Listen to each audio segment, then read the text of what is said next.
Assalamu alaikum warahmatullahi wabarakatuh. Alhamdulillah, namshukuru Mwenyezi Mungu mwingi wa rehma, mwingi wa ukarimu, muumba mbingu na ardhi, aliyenijalia siku ya leo kukaa mbele ya kamera na kuweza kuzungumza na nyinyi walimwengu. Nyinyi walimwengu wenzangu, ukiwa na elimu kidogo, siku ya yaumul kiyama utaulizwa elimu yako uliitumiaje na uliifikishaje. Ukiwa bakhil, hakuna kitu kibaya duniani kama mtu kuwa bakhil. Tena bakhiritil murakabu. Wewe unaifahamu elimu hii, unafahamu njia za biashara, unafahamu jambo hili, lakini huwezi ukamwelimisha ndugu yako, wala ukamfundisha ndugu yako, wala ukamwonyesha njia ndugu yako kwamba njia hii ukipita utafika mahali pazuri. Wewe unafanya uchoyo, inakuwa ni siri yako, hutaki hata kusema tu. Mimi hapa nimesimama ninasema tu, lakini shida yangu kubwa huwa sipendi kitu kinachoitwa umasikini, kwa sababu najua madhara ya umasikini, na umasikini unamdhalilishaje mtu. Mwanaume anadhalilika, mwanamke anadhalilika, mtoto anadhalilika, mzee anadhalilika. Na nyinyi wazee wenzangu huwa nawaambia siku zote kwamba matatizo wakati wa uzee ni kutojiandaa wakati wa ujana. Lakini hujachelewa, kwa sababu njia ni hizi na Mwenyezi Mungu hajasema kwamba riziki yako imekatika. Unapumzika kazi tu, umefikisha miaka 60, umestaafu, unapumzika kazi tu, lakini bado kuna maisha yanaendelea.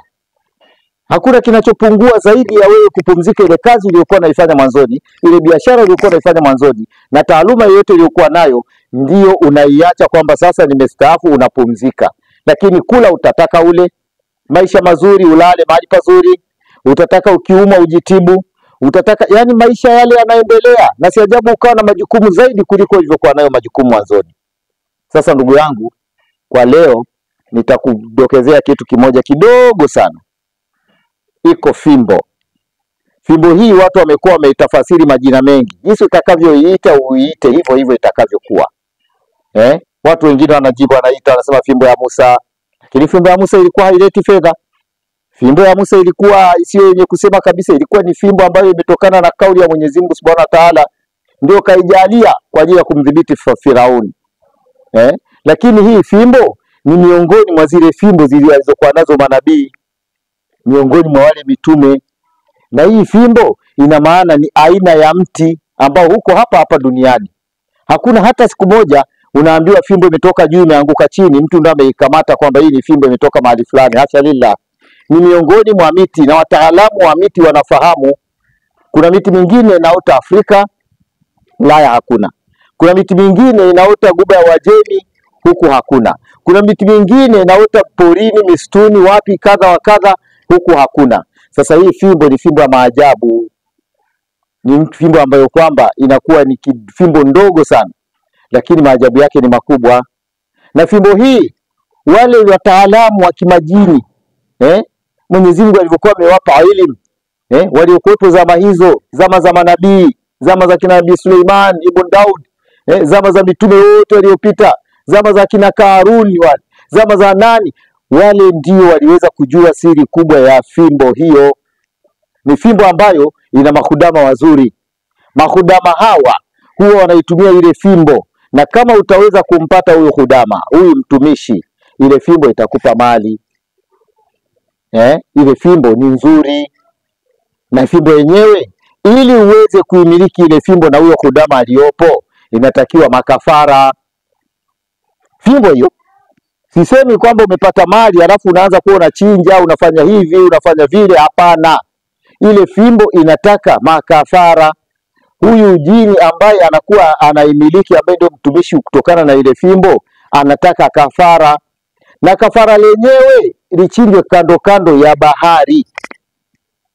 Kuna elimu kubwa sana hapo. Kuna wakati niliwapa visa vya majini wa aina gani wanaoishi baharini, wanaishi katika bahari ya ngapi, wako wanaoishi bahari ya 7, bahari ya 5, bahari ya 4, kadiri ilivyokuwa.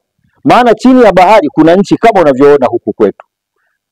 Sasa wanachinjwa pale, inakuwa na namna mbili. Katika mali yako hiyo itakuwa inavuja kama mawimbi yale ya bahari ya pwani yanavyokuwa yanakuja naanguka.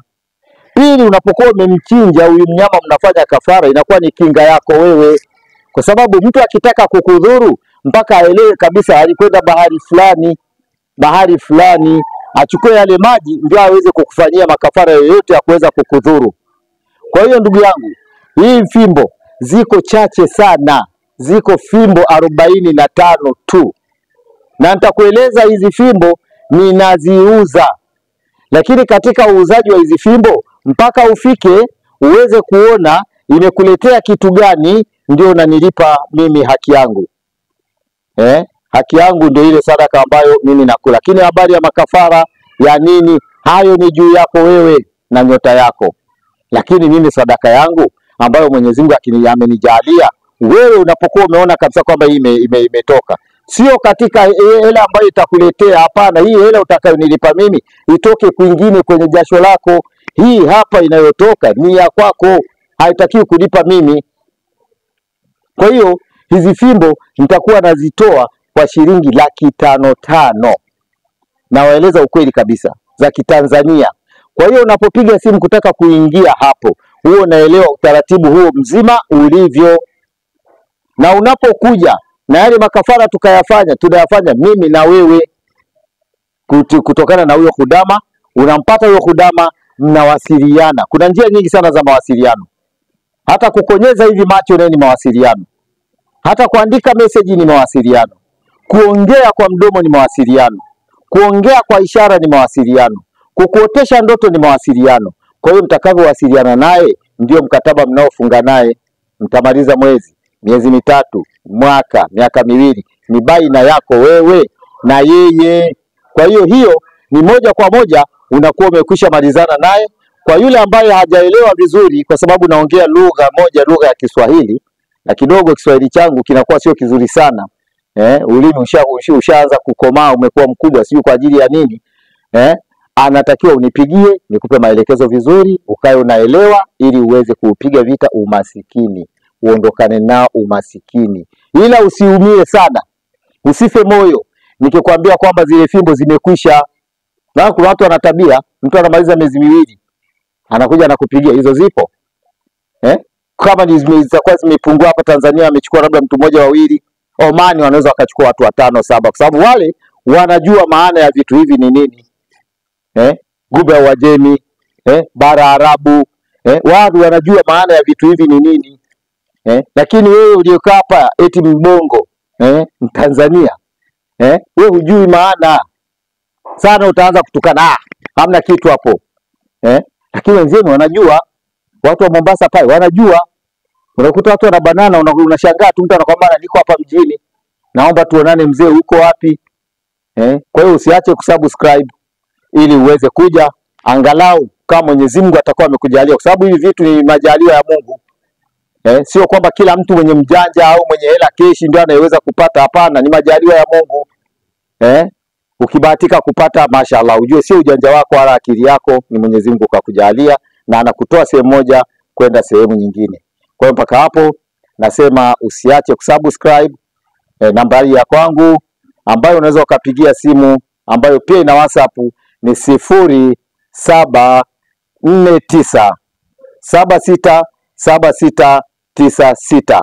Mimi unaponipigia wakati wowote nitakujibu. Banta hof wa hadha. Assalamu alaikum wa rahmatullahi wa barakatuh.